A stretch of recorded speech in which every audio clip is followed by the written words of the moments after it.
Il conto della Brexit per l'export in provincia di Padova e più in generale in tutta la regione potrebbe essere salatissimo. In ballo ci sono centinaia di milioni di euro.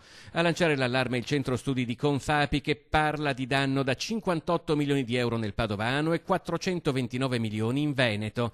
Secondo l'ufficio di statistica della regione, nel 2017 il Veneto ha esportato in Regno Unito per 3 miliardi e mezzo di euro, Padova quasi 479 milioni.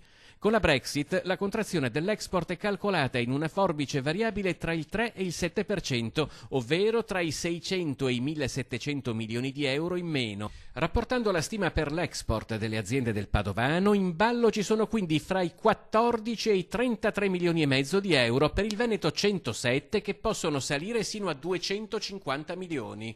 A ciò si deve aggiungere anche il rischio della possibile reintroduzione dei dazi. Fabbrica Padova ha stimato che la tassazione sulle merci italiane potrebbe essere superiore al 5% del valore esportato, e se il costo si ribaltasse sui margini delle aziende, l'incidenza a livello nazionale sarebbe superiore al miliardo di euro.